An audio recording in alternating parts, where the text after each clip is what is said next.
ሰላም ውድና የተከበራችሁ ቤተሰቦቼ እንዴት ናቸው? ሰላም ነኝ፣ እግዚአብሔር ይመስገን። እንዴት ከረማችሁ? ሰላም ነኝ። እንዴት ናችሁ? ሰላም ናችሁ? በቀጣይ ቪዲዮ ተገናኝተናል እና ዛሬ ጊዜ ማመን እንደሌለብን እኔ እነኝን ቪዲዮ በጣም ስከታተለው ቆይቼ ነበር እና ሲቆይ ቪዲዮ እንዳሳያችሁ ነው። በኋላ ተመልሰን እንነጋገርበታለን። ነገር ማድረግም አልፈልግም። ከእናንተ ጋር ብዙ ስራ ሰርተናል እና እንደዚህም ከእናንተ ጋር መሆን በጣም ነው የሚያስጠላው፣ በጣም ነው የሚደብረው። ማለት እኔን ዘዴ ከምልህ በላይ ነው። ማለት እኔ በጣም ተጨናንቅ ያለው የነበርኩበትን ሁኔታ ታውቃለህ። እኔ በጫና ነው እዚህ ነገር ውስጥ የገባሁት እና በነበርኩበትም ሰዓት እዛ በጣም በቃ እኔ እንደዚህ እየወሰድሽ እንደሆነ እንደነገርሻት እንደው ብዙ ገንዘብ ነበር የምታገኙ ከዚህ ማለት ነው? ያው እኔ እንደነገርኩ ብር ምንም ነገር የለኝም፣ ግን ያው በእናቴ ህይወት ስላስፈራሩኝ ነው። እኔ ብርማ ተጠቀምሽ እኮ ይኸው በዚህ ልክ። እኔ እኮ ነገሮችን እኮ አጣራሁ። ለገንዘብ ብለሽ ነው አርሴማ እዚህ ውስጥ የገባሽው። ምንም ሌላ ጉዳት በእናትሽ ቢያስፈራራሽ እኛ ለእናትሽ ጥበቃ ማቆም ይከብደናል፣ ለህግ ማሳወቅ ይከብደናል፣ የእናትሽን ጉዳይ ፊክስ ማድረግ ይከብደናል። አንቺ ለገንዘብ ብለሽ ነው እንዲያደረግሽው። ቤት እያሰራሽ ነው ሰምቻለሁ።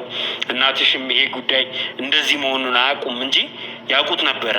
በጣም ብዙ ገንዘብ እያገኘሽ እንደሆነ በፍጥነት ሁሉም እምቢ ሲለው እሷ ናት በቃ በገንዘብ ተታላ ይህን ነገር ማድረግ የጀመረችው እንጂ መስፍን ሁላችሁንም ያውቃል። ሁሉንም የዚህ ድርጅት ሰራተኛ ያውቃል። በገንዘብ ያልሞከረው ሰው የለም። መጠየቅ ትችላለህ። ሁሉንም ሰራተኞች እንትን ብሏል። እሷ ናት ለገንዘብ ብላ እንትን ያለችው። ሁሉንም የምትጠይቃቸው ያልተሞከረ ሰው የለም። ሁሉም ተሞክሯል። ግን በቃ ለገንዘብ ተታላ እንትን ያደረገችው መስፍንም እንዲያመልጥ ያደረገችው እሷ ናት። አንቺ መስፍንን ስታስመልጭው ነበር አዚ እንደው አናሳዝንሽም? ልፋታችን እንደዛ ወንድሞቼ ሲሰቃዩ ጓደኞችሽ አይደሉ ስታስመልጭው እጃችን ከገባ በኋላ ስታስመልጭው እንደዚህ አጠገባችን እየኖርሽ እንዲህ ስታረጊ ግን ትንሽ ልፋታችን አያሳዝንሽም? ድካማችን ቦታ የለውም አንቺ ጋር ማለት ነው። ምን ላድርግ? በቃ እኔ እናቴ ናት። እናቴ አትበይ። እኔ ተናግሬያለሁ። የእናትሽን ጉዳይ ነግረሽም ቢሆን እንደዚህ ብትይ ፊክስ እንደማደርግ ታውቂያለሽ። እንኳን ለአንቺ እናት ለማንም ለመድረስ ነው እዚህ ጋር የተቀመጥነው። አንቺ ደግሞ ቤተሰብ ነሽ። እንዲህ እያደረግን እያወቅሽ የሄድሽው ለገንዘብ ነው። አሁን እኔ ምክንያትሽን ማወቅ እፈልጋለሁ። ከጀርባሽ ምንድን ነው ያለው? ሞክሬ ነበረ። በቃ እኔ ዘሌ እንደነገርኩ ነው። በቃ በጣም ሞክሬ ያለው። እውነቱን ንገሪኛ አርሴማ። በዚህ ሰዓት አሁን እኔ በተቻለኝ መጠን አንቺ ላይ ሶፍት ለመሆን እየሞከርኩ ነው። በዚህ ሰዓት የምንወሻሽበት ሰዓት አለ። ምንድን ነው እንዲህ እንድታረግ ያደረግሽ? በቃ ጫና ስለሚያደርጉብኝ እና እኔና ምንም ጫና እንደማይደርስብሽ እኮ እየሰማ ጫና ይደርስባታል። ጫና የለውም። መስፍን ጫና የሚያደርገው በገንዘብ ነው። ገንዘብ ነው የሚያቀርብልህ። ገንዘብ ያቀርብልሃል፣ ጫና ያደርጋል። ጫናማ ሌላ ነገር ጫና ቢያደርግ ኖሮ ፖሊስም እናንተም ትደርሱ ነበር እዛች ቦታ ላይ። ግን እሱ መስፍን በገንዘብ ነው የሚጫወተው። ገንዘብ ያቀርብልሃል።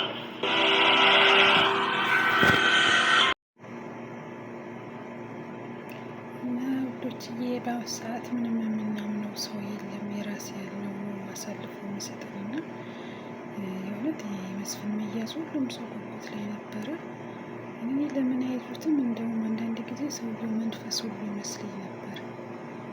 ሰው ነው እንዴት ከአንድ ቤት ሲገኝ የሁሉስ ቦታ እንዴት እንጃ፣ ብቻ አስገራሚ ነው። ወንጀለኛ እንዴት የተራቀቀ እንደሆነ ማለት ነው።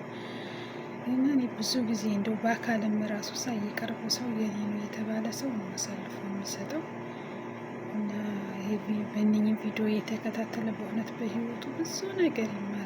እንደው ብዙ ተምሬያለሁ ከነሱ ማለት ነው። እና ሁላችንም እንደው ለህሊና ብንኖር ገንዘብ አላፊ ጠፊ ነው።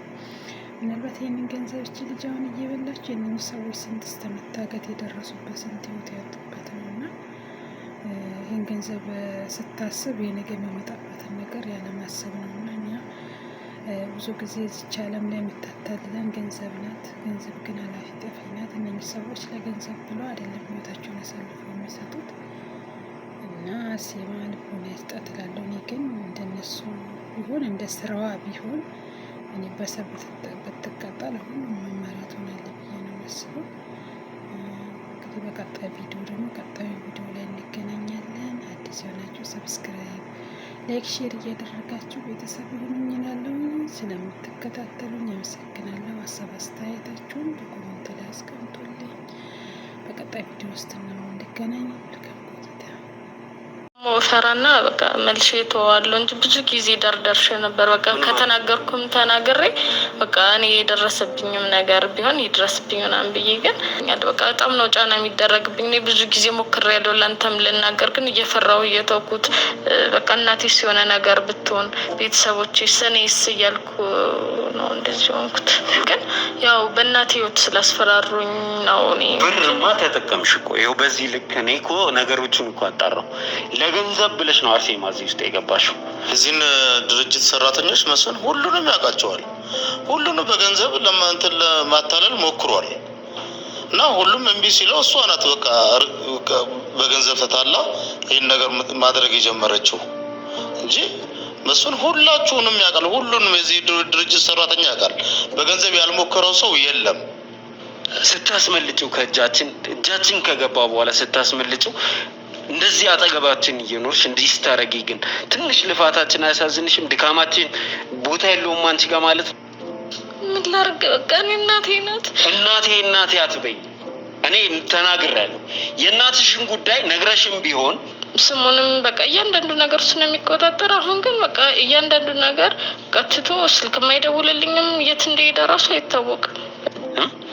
ከዚህ እንዴት ተዋክበን እንደወጣን የት እንደምንሄድ ይዘን የተናገረን አይመስለኝም። እና እሱ ጋር ስንሄድ አላገኘነውም፣ አመለጠን። ለትንሽ እንዲያመልጠን ደግሞ ያደረግሽው አንቺ ነሽ። ይህንን እንግዲህ አሁን አውቀነዋል። እንዴት ነው እንዲህ ያደረግሽው? እንዴት አወቅሽ ራሱ መስፍን ጋር እየሄድን እንደሆነ? ያው እሱ ቀድሞ ሁሉንም ነገር ነው የሚያዘገጃጀው። እኔን እንደነገርኩ በቃ እኔ ምን ላድርግሽ ዘሌን። አሁን እኮ እኔ በጣም እንዴት ነው ያስመለጥሽው? ነው ያው በስልክ ነው የምንለዋወጠው። በቃ እንዴት አወቅሽ እኛ እሱ ጋር እየሄድን እንደሆነ? ያው እናንተ ስታወሩ ቢሮ እንደዚህ እያንዳንዱ ነገር በቃ ምሰራ መስዬ እናንተ ማናገር መስዬ ምናምን እመጣለሁ። በኋላ ቴክስት አድርግለታለሁ እዛው ጋር ያለውን ነገር። ለማን ነው ቴክስት የምታደርጊው? እንደምታውቁት ብዙ ሰዎች የእኛን ክሩ ገንዘብ ትልቅ ገንዘብ አፍስሰው መደራደር ይፈልጋሉ። ምክንያቱም የአብዛኞቹ ሰዎች የህይወት ጉዳይ ነው። ዛሬ ላይ እንደዚህ አልሞት ባይ ተጋዳይ የሆነው አቶ መስፍን የህልውናው ጉዳይ ነው። ይህን ሁሉ ወንጀል ሰርቶ ሲያዝ ይሄ ሰውዬ ሊሆን የሚችለው ምንድን ነው ብላችሁ ስታስቡ እድሜ ልኩን ነው የሚበሰብሰው። ስለዚህ የህልውና ጉዳይ ስለሚሆንባቸው ብዙ ሰዎች የእኛን ስታፎች በገንዘብ ለማታለል ይሞክራሉ። ከዚህ ውስጥ እንግዲህ በአጋጣሚ አርሴማ ተታላለች ማለት ነው። ባለፈው ከአርሴማ ጋር ያደረኩትን ቆይታ ለማወጣጣት ያደረኩትን ጥረት አይታችኋል። ዛሬ ደግሞ እስቲ በሰከነ መንፈስ ቢሮ ውስጥ ከእሷ ጋር እናወራለን ብለን እንግዲህ እናቷም ቤተሰቦቿም ባደረጉት ጫና እንግዲህ ወጥታለች ከእስር ቤት። ዛሬ እዚህ ትመጣለች ያለውን